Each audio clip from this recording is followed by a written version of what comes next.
USA వాడు ప్రౌడ్గా చెప్పుకుంటాడు చాట్ జీపీటీ ఉందని చెప్పి. చైనా వాడికి డీప్ సీక్. మనకేముందిరా, ఇండియా వాడికి ఏముందిరా అంటే ఆస్ట్రాలజీ యాప్స్ ఉన్నాయి భయ్య. ఇంకా స్పెషల్గా చెప్పాలంటే ఆస్ట్రోటాక్. ఈ యాప్ మీరు ఖచ్చితంగా మీరు చూసుంటారు. ఎస్పెషల్లీ ఇన్స్టాగ్రాము ఫేస్బుక్లో చూసుంటారు, యూట్యూబ్లో కూడా చూసుంటారు. చూసారా లేదా? చూసిన ముందు లైక్ చేయండి. నేను మిమ్మల్ని సేవ్ చేయడానికి వచ్చాను. లైక్ చేయండి, కుదిరితే హైప్ చేయండి, కాంటెంట్ వస్తే సబ్స్క్రైబ్ చేయండి. ఈ వీడియోలో ఇండియాలో ఆస్ట్రాలజీ యాప్స్ వల్ల ఎంతమంది మోసపోతున్నారో, ఎలా మోసపోతున్నారో, ఆ స్కామ్లు ఏంటి అనేది వివరంగా మాట్లాడడానికి నేను వచ్చాను. చాలా డీటెయిల్గా చెప్తా, అలానే ల్యాగ్తో చెప్పను, ల్యాగ్ లేకుండా చెప్తా. It will be very helpful for you. అందుకే వీడియోని ఎక్కువ మందికి షేర్ చేయండి. ఎందుకంటే బేసిక్గా వాళ్ళ బిజినెస్ మోడల్కి మనం పర్ఫెక్ట్ అబ్బా. ఎందుకో తెలుసా, మన ఇండియాలో జనాలకి నమ్మకం ఎక్కువ. ఆ నమ్మకంతో పాటు మూఢనమ్మకాలు ఎక్కువ. వాళ్ళకి చాలు. మనం ఎలా ఫీల్ అవుతాం అంటే మనకే దరిద్రం ఉంది, మనం దరిద్రంలోనే ఉన్నాం అనుకుంటాం. ఆ దరిద్రాన్ని వాళ్ళు క్యాష్ చేసుకుంటారు. ఆ సింపుల్ అల్గారిథము. ఆ ట్రాప్లో మనం అలా పడిపోతాం. అలా పడిపోయి ఇక్కడ డబ్బులు పోతున్నాయి, మనశ్శాంతి పోతుంది, అనవసరమైన డిప్రెషన్లోకి వెళ్ళిపోతున్నాం, యాంగ్జైటీ లెవెల్స్ పెరిగిపోతున్నాయి, ట్రామాలోకి వెళ్ళిపోతున్నాం, ఫైనాన్షియల్గా కూడా నష్టపోతున్నాం. ఇన్ని పోతున్నాం ఎందుకు? ఇలాంటి ఆస్ట్రాలజీ యాప్స్ని నమ్ముకొని. ఫస్ట్ థింగ్, ఆ యాప్ గురించి మాట్లాడే కంటే మీకు ఒక విషయం చెప్తాను, గుర్తుపెట్టుకోండి. ఇది కొంతమంది మనోభావాలు దెబ్బతినొచ్చేమో కానీ, మన ఫ్యూచర్ని ఎవడు ప్రిడిక్ట్ చేయలేడు. గుర్తుపెట్టుకోండి. Let me repeat one more time. ఎవడి ఫ్యూచర్ని ఎవడు డిసైడ్ చేయలేడు, ఎవడు చెప్పలేడు.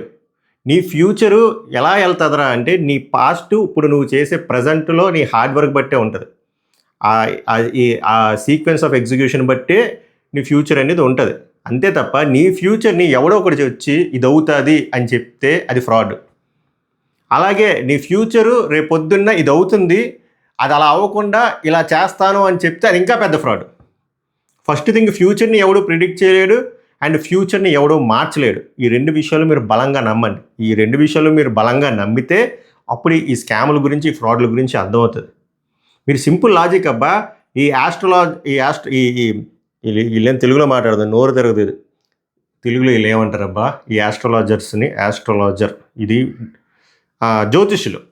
ఈ జ్యోతిష్యులు ఉన్నారు కదా, ఈ జ్యోతిష్యులకి మామూలు సింపుల్ క్లాసిక్ ఎగ్జాంపుల్ చెప్తా చూడండి. వీళ్ళకి ఫ్యూచర్ తెలిస్తే రెండు కండిషన్లు. వీళ్ళకి ఫ్యూచర్ తెలిసి అంటారు, ఫ్యూచర్ని మార్చుకునే స్కోప్ కూడా ఉంది. కొన్ని గ్రహాలు ఉంటాయి, ఆ గ్రహాలకి మనం పూజలు చేస్తే మారిపోతాయి.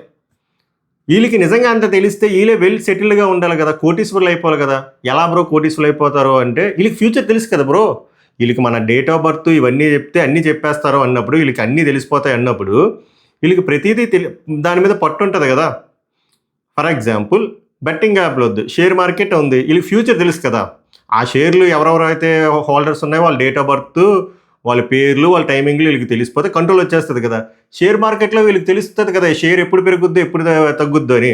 మరి వేసుకోవచ్చు కదా షేర్ మార్కెట్లో లక్షలు, లేకపోతే ముందు వేలలతో వేసి అది మల్టిప్లై అవుతుంది కదా. అలా లక్షల కోట్లు చేసుకోవచ్చు కదా. అదొకటి. లేదు, ఫ్యూచర్నే మార్చే స్కోప్ ఉందంటే ఆ షేర్ మార్కెట్ వాల్యూని పెంచవచ్చు కదా వీళ్ళే. అలా బొచ్చుడు ఉంటాయి. సో మీరు ఆ ట్రాప్లో పడొద్దు. ఆ ట్రాప్లో పడితే ఇంక మీరు ఎప్పటికీ బయటికి రాలేరు. లెట్సే రెండు కండిషన్లు ఆలోచించండి. నేను సొల్లు చెప్తున్నాను కదా, ఆ యాప్ రిలేటెడ్ది చెప్తున్నాను. నేను ఇప్పుడు చెప్పిన ప్రతి పాయింట్ మీకు కనెక్ట్ అవుతుంది. ఆల్రెడీ మోసపోయి కనెక్ట్ అవుతారు కూడా. ఫర్ ఎగ్జాంపుల్, ఒకడు వచ్చి చెప్పాడబ్బా, ఏం చెప్పాడు, నీకు 5 ఏళ్ళ వరకు ఉద్యోగం రాదురా అన్నాడు. అది నిజం అనుకుందాం. ఓకే, అదే నిజం, అటు కరెక్ట్గా చెప్తాడు అనుకుందాం. దానివల్ల నువ్వేం సాధిస్తావు చెప్పు మనలో అన్నమాట. 5 ఏళ్ళ వరకు నీకు ఉద్యోగం రాదని తెలిసిపోయింది, అది నిజమే. దానివల్ల నువ్వు ఇంకా డిప్రెషన్లోకి వెళ్ళిపోతావు, ఇంకా అదే ట్రామాలో ఉంటావు, ఇంకా డిమోటివేట్ అయిపోతావు. నువ్వు ప్రజెంట్ని ఎంజాయ్ చేయలేవు. ఫ్యూచర్ని తెలుసుకుంటే నువ్వు ప్రజెంట్ ఎంజాయ్ చేయలేవు. అది గుడ్ న్యూస్ అయినా బ్యాడ్ న్యూస్ అయినా కదా. ఇది కండిషన్ నెంబర్ 1. కండిషన్ నెంబర్ 2, వాడు చెప్పింది సొల్లు అంటే అప్పుడు ఏమవుతుందిరా అంటే, వాడు చెప్పింది నువ్వు నమ్మేసి నువ్వు గివప్ ఇచ్చేస్తావు. ఇంకెలాగో మనకు రాదు కదరా అని చెప్పి. సో నువ్వు హార్డ్ వర్క్ చేయడం మానేస్తావు. సో నిజంగా రియాలిటీలో నువ్వు హార్డ్ వర్క్ చేస్తే నీకు జాబ్ వద్దు నువ్వు, కానీ అది చెప్పడం వల్ల నువ్వు జాబ్ చేయడం మానేస్తున్నావు. సో ఏమైంది, నీ ఆపర్చునిటీ ఇంకోటికి వెళ్ళిపోద్ది, నువ్వు బకరా అయిపోయావు. సో రెండు కండిషన్లో కూడా నువ్వు నష్టపోతున్నావు, ఒకవేళ అది ట్రూ అయినా ఫాల్స్ అయినా. సో అందుకే అసలు ఇటు వైపు వెళ్ళొద్దు. ఫ్యూచర్ తెలుసుకోవద్దు. నీ ఫ్యూచరు నీ ప్రజెంటే డిసైడ్ చేస్తుంది. నీ ప్రజెంట్లో నీ హార్డ్ వర్కే డిసైడ్ చేస్తుంది. అంతే తప్ప ఇలా ఫేక్ యాప్స్ డిసైడ్ చేయు. మూడోది, ఇంకో సొల్లు లాజిక్ చెప్పిన వాళ్ళు జోడించి కొట్టేయండి. బాబు నీకు ఉద్యోగం రావాలంటే ఈ పూజలు చేయాలి, మార్స్కి ఒక పూజ, ప్లూటోకి ఒక పూజ, నెప్ట్యూన్కి ఒక పూజ అంటారు చూసారు, వాళ్ళని జోడించి కొట్టేయాలి అంతే. వాటికి పూజ చేస్తే ఏమొస్తుంది? వాటికి పూజ చేస్తే నీ ప్రజెంట్ ఎలా మారుద్ది చెప్పండి? అంతే కదా, దానికి పూజ చేస్తే మీకు ఎందుకు వస్తుంది? ఇది ఇది ఈ బేసిక్ ఫండమెంటల్స్ తెలిస్తే ఇటువైపు వెళ్ళరు. కానీ వీళ్ళు ఎలా ఆడుకుంటారంటే మన హ్యూమన్ ఎమోషన్స్తో ఆడుకుంటారు. వీళ్ళు according to the sources, okay, the mint survey అని ఒకటి ఉంటుంది, వాళ్ళు సోర్సెస్ పేరు కూడా చెప్తున్నారు కదా, వాళ్ళు ఏం చెప్తున్నారంటే వీళ్ళు ఇండియన్ యూత్ని టార్గెట్ చేశారు. సో వాళ్ళకి ఎక్కువ పాపప్ అవుతాయి యాడ్స్. ఇండియన్ యూత్కి ఎందుకంటే అది ఆడైనా మగైనా మన ఇండియన్ యూత్లో బేసిక్ ప్రాబ్లమ్స్ ఏముంటాయి? ఒకటి జాబ్ సమస్య, ఇంకోటి పెళ్లి సమస్య, ఇంకోటి రిలేషన్ సమస్య. అంటే రిలేషన్షిప్లో ఉన్నారనుకో అది కంటిన్యూ అవుతుందా, లేకపోతే బ్రేకప్ అవుతుందా, బ్రేకప్ అయిన వాళ్ళు ప్యాచప్ అవుతారా, ఇంకా డెప్త్లోకి వెళ్తే ఎప్పుడు సెక్స్ చేసుకుంటాం, ఫస్ట్ సెక్స్ ఎప్పుడు, ఇవే కొన్ని జనరిక్గా ఉంటాయి, వాటితో ఆడుకుంటారు. ఇది ఎలా అవుతుందంటే నీకు తెలియకుండానే నీకు పాపప్ వస్తుంది.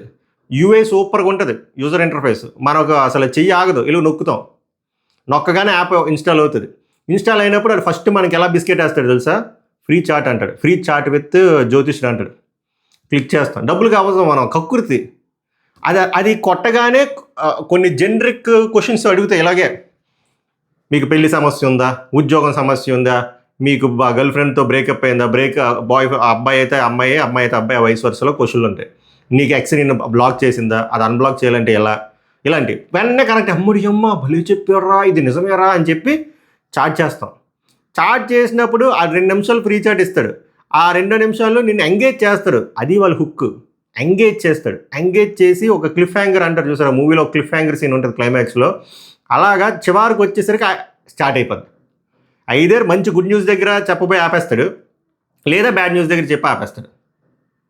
అప్పుడు ఏంటి, మళ్ళీ ఆసక్తి పెరుగుతుంది, ఏమైంది తర్వాత ఏంటి బొంగు, నువ్వు మళ్ళీ రీఛార్జ్ చేయాలి అది చెప్తాడు. మినిమం 50 రూపాయలు రీఛార్జ్, 100 రూపాయలు రీఛార్జ్, దానికి ఇంకో 2-3 నిమిషాలు ఇస్తాడు. అక్కడ కూడా నీకు ఆన్సర్ రాదు, కంటిన్యూ చేస్తాడు. హిందుస్థాన్ టైమ్స్లో రిపోర్టు పబ్లిష్ చేశారు. వాళ్ళు ఏం చెప్తున్నారంటే వీళ్ళు ఒక కాల్ సెంటర్లో తయారంటారు.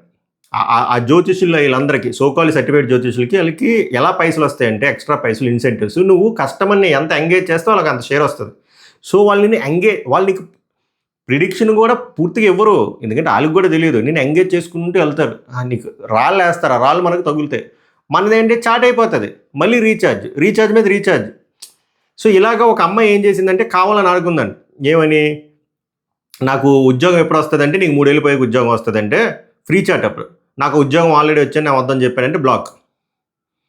ఇంకొక అమ్మాయి ఎలా బలి అయిపోయిందంటే, చాలా ఎగ్జాంపుల్ ఇప్పుడు మీరే కామెంట్ చేస్తారు పొరపాటున, అందుకే లైక్ చేయమంటున్నా. లైక్ చేసి కామెంట్ చేసి సబ్స్క్రైబ్ చేస్తే, సబ్స్క్రైబ్ కొంచెం అయిపోయినా పర్లేదు కానీ హైప్ చేస్తే ఎక్కువ మందికి వెళ్తే ఇది వెరీ ఇంపార్టెంట్.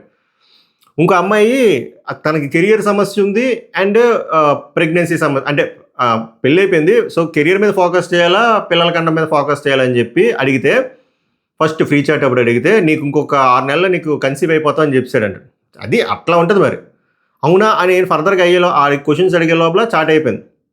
చాట్ అయిపోతే అమ్మాయి రీఛార్జ్ చేయించుకుందండి. రీఛార్జ్ చేయించుకుంటే అక్కడ మళ్ళీ మొత్తం మ్యాట్రిమోనీలాగా లిస్ట్ వస్తుంది అన్నమాట. ఈ జ్యోతిషులు ఎంత 5 స్టార్, 4.5 స్టార్, తెలుగు తమిళ లాంగ్వేజ్ వచ్చు, ఇది అది ఆడుతూరు తమలపాకు అని చెప్పి మంచి యూజర్ ఇంటర్ఫేస్. వాళ్ళలోనూ ఒకళ్ళు సెలెక్ట్ చేసుకోవాలి. సెలెక్ట్ చేస్తే వాడు ఇంకో ఆన్సర్ చెప్పాడు, సేమ్ క్వశ్చన్ ఈ అమ్మాయి అడిగితే ఏంటంటే, నీకు అప్పుడే పిల్లలు పుట్టరు, నువ్వు కెరీర్ మీద ఫోకస్ చేయండి. ఈ అమ్మాయి ఏమి నమ్మాలి? సో అలాగా యాంగ్జైటీలోకి వెళ్ళిపోయి డిప్రెషన్లోకి పోయిందండి. ఇలా బొచ్చుడు మంది డిప్రెషన్లోకి పోతున్నారు. అదే నిజం అనుకొని చెప్పి నేను అదే చెప్తున్నా, కాసేపు ఇదంతా నిజమే అనుకుందాం, అది తెలుసుకుంటే ఇంకా దరిద్రం. ఎప్పుడు మనకు ఫ్యూచర్ తెలియకూడదు. ఫ్యూచర్ తెలిస్తే దానంత దరిద్రం మనకి ఇంకేం ఉండదు. బట్ అది అవ్వదు కూడా, వీళ్ళది అవుతుంది, దాన్ని మార్చొచ్చు అని చెప్పి అబద్ధాలు ఆడతారు. ఒక పెద్ద స్కామ్ ఎలా జరుగుతుందంటే, ఫస్ట్ స్కామ్ ఇక్కడ ఎలా జరుగుతుంది అంటే మీరు తెలుసుకోవాల్సింది, మిమ్మల్ని అలా మోసం చేసి మీతో రీఛార్జీలు చేయించి ఫినాన్షియల్గా మీకు బొక్క పెడుతున్నారు, ఎమోషనల్గా మీకు బొక్క పెడుతున్నారు, మీ యాంగ్జైటీ లెవెల్స్ పెంచుతున్నారు. అది ఎండ్ అవుతుందంటే మీరు డిప్రెషన్లోకి పోతున్నారు. అదొక పెద్ద స్కామ్, ఎందుకంటే ఎక్స్పెక్టెడ్ యాక్చువల్ మీట్ అవ్వట్లేదు. ఇంకోటి వచ్చేసరికి వీళ్ళంతా ఫేక్గాలే, మీతో వాళ్ళొక రిలేషన్, వాళ్ళొక ట్రస్ట్ బిల్డ్ చేస్తారు. మీరు బిల్డ్ అయిపోతుంది, మీరు నమ్మేస్తారు వాళ్ళు చెప్పిందంతా నిజం అని చెప్పి. ఒక అమ్మాయికి అలాగే చాలా ప్రాబ్లంలు ఉన్నాయని చెప్పి తన పర్సనల్ థింగ్స్ అన్నీ షేర్ చేసుకుందంట. షేర్ చేసుకుంటే అలా కంటిన్యూ చేసి ఇదంతా కాన్వర్సేషన్ అవుతుంది కదా. తర్వాత చెప్తున్నారు కదా, ఫస్ట్ అది ఏమడుగుతుందంటే ఇన్స్టలేషన్ అప్పుడు మీ పేరు, మీ డేట్ ఆఫ్ బర్త్, మీరు పుట్టిన ప్లేసు, టైమింగు ఇవన్నీ అడిగితే మనం ఇచ్చేస్తాం. ఎందుకు ఇవ్వాలి? అది ఇవ్వకూడదు. దోస్ ఆర్ వెరీ పర్సనల్ డేటాలు అమ్మేసుకుంటారు. తర్వాత చార్జ్ చేస్తూ ట్రస్ట్ బిల్ అయిన తర్వాత ఫోన్ నెంబర్ అడుగుతారు, ఇచ్చేస్తాం. ఎందుకంటే వాళ్ళు చెప్తారన్నమాట, ఇక్కడ ఎక్కువ ఛార్జెస్ అవుతాయి. నేను మామూలుగా ట్రస్ట్ బిల్ అయిన తర్వాత నేను చెప్తున్నా. మామూలుగా ఆఫ్లైన్లో అయితే ఇంకా ఎక్కువ. ఇదంతా జరిగేది ఆన్లైన్. కోవిడ్లో పెరిగింది, డిజిటలైజేషన్ చేశారన్నమాట. ముందు వేరేగా ఉండేది, ఆఫ్లైన్ ఉండేది, ఇప్పుడు ఆన్లైన్ చేశారు. సో భారీ మొత్తంగా స్కామ్ ఎలా జరుగుతుందంటే, ఆ ట్రస్ట్ ఏదైతే మీరు జ్యోతిష్యుడితో మాట్లాడతారో ఒక ట్రావెల్ అవుతుంది, అలా రీఛార్జ్ అలవాటు అయిపోద్ది. ఇంకా వాళ్ళు చెప్పి కొన్ని ఫ్లూక్ తగులుతాయి, జనరిక్గా ఉంటాయి కాబట్టి ఆన్సర్లు. వాళ్ళు కూడా ప్రిడిక్ట్ ఏదో ర్యాండమ్గా చెప్తారన్నమాట. అవి మనకు కనెక్ట్ అవుతే అలా అల్లుకుపోతారు. వాళ్ళకి ఆ స్కిల్ ఉంటుంది. తర్వాత వాళ్ళు మీ కాంటాక్ట్ డీటెయిల్స్ అడుగుతారు, వీళ్ళు ఇచ్చి మనం ప్రైవేట్గా మాట్లాడుకుందాం, మీరు తక్కువగా డీల్ చేసుకుందని చెప్పి. అప్పుడు ఏం చేస్తారు, మీరు నమ్మేస్తారు. ఎందుకంటే ట్రావెల్ ఉంది కాబట్టి, వాళ్ళు చెప్పింది నిజం అనుకుంటారు కాబట్టి. సో వన్స్ మీరు పర్సనల్ డీటెయిల్స్ ఇచ్చాక మీరు వేరేగా వాట్సాప్లో నాట్లో కమ్యూనికేషన్ ఉంటుంది. తర్వాత వాళ్ళు మీతో కావాలని చెప్పి కొన్ని పూజలు చేయిస్తారు. పూజలు చేయించి దీనికి ఒక అమ్మాయికి ఏం చేశారంటే, మీరు ఇంత గోల్డ్ పెట్టాలి, ఇంత వెండి పెట్టాలి, ఇంత పూజ చేయాలని చెప్పి ఆ అమ్మాయిని ట్రాప్ చేసి పూజ గీజ అన్నీ చేయించి తర్వాత కట్ చేస్తే ఆ బంగారం వెండి పట్టుకుని పారిపోయాడు. ఈ అమ్మాయి వచ్చి కంప్లైంట్ చేస్తే ఈ యాప్లో అసలు అలాంటి పర్సనే లేడన్నారంట. ఇప్పుడు అమ్మాయి పరిస్థితి ఏంటి? ఇంకొక అబ్బాయికి జాబ్ కోసం నాకు జాబ్లో ప్రమోషన్ కావాలి, నేను ప్రమోషన్ రావట్లేదు, ఏం చేయాలి అంటే వాడు రకరకాల పిచ్చి సామాన్లు కొనిపించాడంట. మ్యాటర్ ఏంటంటే, వీళ్ళు ఏదైతే సామాన్లు కొనిపిస్తారో, ఈ జగ్గులు మగ్గులు, ఆ పూజకి సంబంధించివి, రాగివి గీగివి, వీటికి వాటి మీద వీళ్ళకి షేర్ వస్తుంది. వాళ్ళు కొన్ని స్పెసిఫిక్ సైట్స్ ఇస్తారు, ఆ సైట్స్లోనే కొనాలి, దానికి వీళ్ళకి కమిషన్ పడుతుంది. ఇలా ఎలా చూసినా మీకు స్కామే. ఆఫ్లైన్లో మిమ్మల్ని ట్రాప్ చేసినా స్కామే. మనీ అడుగుతారు, దీనికి ఇంత డబ్బులు పెట్టాలి, దీనికి ఇంత ఖర్చు చేయాలి, దీనికి ఇది చేయాలి, బంగారం పెట్టాలని. లేదా కొన్ని సైట్స్కి వెళ్ళి అలా కొనిపిస్తారు, దానికి షేరు. కొంతమంది ఆ ట్రాప్లో పడలేని వాళ్ళని ఎంగేజ్మెంట్ అలా ఎంగేజ్ చేసుకుంటూ అలాగా రోజులు నెలలు సంవత్సరాలు అలా రీఛార్జ్. చివరికి ఏమవుతుంది, నీ ఆశ అరియాస అవుతుంది, నీ డబ్బులు పోతాయి, నీ యాంగ్జైటీ లెవెల్స్ పెరిగిపోతాయి, నువ్వు డిప్రెషన్లో పోతావు, కంప్లైంట్ చేద్దామంటే ఎవడో ఉండడు. సో అక్కడ తప్పు వాళ్ళదా మందా? 2026లో ఉంటూ ఒక సొల్లుగాడు వచ్చి ఆస్ట్రాలజీ అనే పేరు చెప్పి నీ ఫ్యూచర్లో ఇది జరుగుతుంది అని చెప్తే అది నువ్వు నమ్మడం తప్పు. ఆ జరుగుతున్న దాన్ని మనం కంట్రోల్ చేయొచ్చు అంటే అది నమ్మడం ఇంకా తప్పు. తర్వాత దానికి ఇలా పే చేయాలంటే దానికి నువ్వు పే చేయడం ఇంకా బ్లండర్. సో దయచేసి ఇలాంటి యాప్స్ ఎటువంటి సోషల్ మీడియాలో వచ్చినా, ఎంత సూపర్ డూపర్గా యూజర్ ఇంటర్ఫేస్ ఉన్నా కూడా క్లిక్ చేయొద్దు. మీరు అనొచ్చు, లేదు బ్రో సరదాగా ఫ్రీ చాట్ చేస్తాను అంటే వద్దు, అక్కడే ట్రాప్ స్టార్ట్ అవుతుంది. మనం ఏమనుకుంటాం అంటే ఫ్రీయే కదని చెప్పి చేస్తాం, బట్ వాళ్ళు సైకలాజికల్గా చాలా పవర్ఫుల్గా ఉంటారు మన మీద. మన సైకాలజీ బాగా చదువుతారు. సో వాళ్ళు మనతో ఎలాగైనా సరే రీఛార్జ్ చేయించేస్తారు 10లో 8 మందికి. సో ఫ్రీ చాట్ కూడా వద్దు, ఏమీ వద్దు, ఓకేనా? సో ఇటువంటి యాప్స్ నుంచి చాలా దూరంగా ఉండండి. మీరు ఈ యాప్స్ కావాలి ఇన్స్టాల్ చేసుకుంటే ఏ రిలేటెడ్ యాప్స్ ఇన్స్టాల్ చేసుకోండి. క్లాడ్ ఇన్స్టాల్ చేసుకోండి, చాట్ జీపీటీ ఇన్స్టాల్ చేసుకోండి, జెమినీ ఇన్స్టాల్ చేసుకోండి, గ్రాక్ ఇన్స్టాల్ చేసుకోండి, డీప్సీక్ ఇన్స్టాల్ చేసుకోండి. లేదా ఇంకేమైనా మంచి నేర్చుకోండి ఎడిటింగ్ టూల్స్లో, ఇందులోకి వద్దాం అనుకుంటే కాంటెంట్ క్రియేటర్స్గా. అంతే తప్ప ఇలాంటి 2026లో కూడా మనము మోసపోయామంటే మన మీద ఎంపతి ఉండదు, సింపతి ఉండదు, నవ్వుతారు. సో ఇది జరుగుతుంది. సో దయచేసి ఎక్కువ ఇన్స్టాగ్రామ్లో ఇది చాలా ఎక్కువ అవుతుంది. సో ఇది వస్తే నాట్ ఇంట్రెస్టెడ్ అని చెప్పి బ్లాక్ చేయండి, స్పామ్ అది రిపోర్ట్ కొట్టండి, ఓకేనా? అంతే తప్ప never ever install these kinds of apps, okay? So that's the object of this video. I hope నేను వివరంగా ఎక్స్ప్లెయిన్ చేశాను అనుకుంటా. ఇప్పుడు మీకు మంచిగా అనిపిస్తే లైక్ చేయండి, మీ ఒపీనియన్ కామెంట్ చేయండి, కుదిరితే హైప్ చేయండి, సబ్స్క్రైబ్ చేయకపోతే సబ్స్క్రైబ్ చేయండి, అండ్ వైడర్ ఆడియన్స్కి రీచ్ అవ్వాలి, మీ ఫ్రెండ్స్కి కూడా తెలియాలి అంటే షేర్ చేయండి. మళ్ళీ నెక్స్ట్ వీడియో కలుద్దాం. సభకు నమస్కారం, ధన్యవాద్, హే, థ్యాంక్ యూ సో మచ్.